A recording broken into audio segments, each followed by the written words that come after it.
Supreme কোর্টের নির্দেশে স্বস্তি মিলল ভারতীয় ফুটবল সংস্থায়। সর্বভারতীয় ফুটবল ফেডারেশনের সভাপতি থাকছেন কল্যাণ চৌবে। সর্বোচ্চ আদালত জানিয়ে দিয়েছে ফেডারেশনের দায়িত্ব থাকবেন কল্যাণ চৌবে এবং তার কমিটি। তবে সেক্ষেত্রে আগামী 4 সপ্তাহের মধ্যে বৈঠক ডেকে ফেডারেশনের নতুন সংবিধান কার্যকর করতে হবে। বিচারপতি LPS নরসিংহ এবং বিচারপতি SS চন্দ্রগড়ের বেঞ্চ এই রায় দিয়েছে শুক্রবার।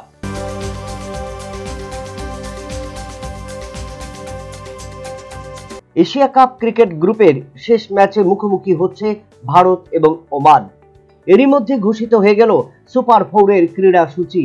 8 দলীয় আসর থেকে বাংলাদেশ, শ্রীলঙ্কা, পাকিস্তান এবং ভারত ইতিমধ্যে পৌঁছে গেছে আসরের শেষ 4-এ। আগামী 20 সেপ্টেম্বর থেকে শুরু হচ্ছে শেষ 4-এর লড়াই। প্রথম ম্যাচে বাংলাদেশের মুখোমুখি হবে শ্রীলঙ্কা। 21 সেপ্টেম্বর দ্বিতীয় ম্যাচে ভারত মুখোমুখি হবে পাকিস্তানের। 24 সেপ্টেম্বর ভারত খেলবে বাংলাদেশের বিরুদ্ধে এবং 26 সেপ্টেম্বর ভারত সুপার লিগের শেষ ম্যাচ খেলবে শ্রীলঙ্কার বিরুদ্ধে। প্রতিটি ম্যাচই অনুষ্ঠিত হবে রাত 8টা থেকে।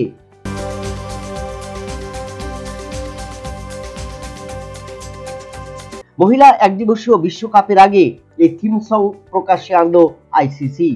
আগামী 30 সেপ্টেম্বর থেকে ভারতের মাটিতে শুরু হচ্ছে মহিলাদের একদিবসীয় বিশ্বকাপ ক্রিকেট। এবার এই থিম সং নিয়েই ভারতের শ্রেয়া ঘোষাল। বর্তমানে গানটি স্টুডিওতে রেকর্ডিং হলেও বিশ্বকাপের উদ্বোধনী মঞ্চে এই গানটি গাইবেন শ্রেয়া ঘোষাল। রেকর্ডিং অনুষ্ঠানে শ্রেয়া ঘোষাল জানিয়েছেন, ক্রিকেটের মাধ্যমে বহু মানুষ একত্রিত হবেন ময়দানে, আর এর মধ্যে দিয়ে প্রচুর মানুষ অনুপ্রাণিত হবেন বলেও আশা ব্যক্ত করেছেন গায়িকা।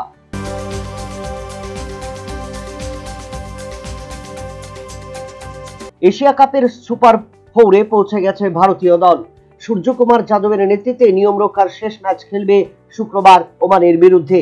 আর এই ম্যাচটি হবে ভারতের আন্তর্জাতিক টি-20-র 250তম ম্যাচ, অর্থাৎ বিশ্বের দ্বিতীয় দল হিসেবে 250তম টি-20 ম্যাচ খেলবে ভারতীয় দল।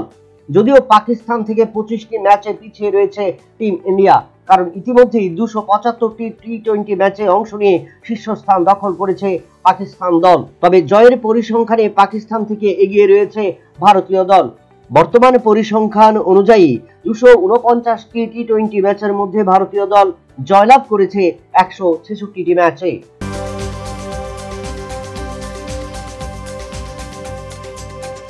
সামনে চলছে রাহুল দ্রাবিড় আর পেছনে চলছে টাকার থলি। এমনই আজব ঘটনা এবার IPL এর আগে। বড় বাজেটের 3 দল রাহুল দ্রাবিড়কে মেন্টরস এবং কোচ হিসেবে চাইছে।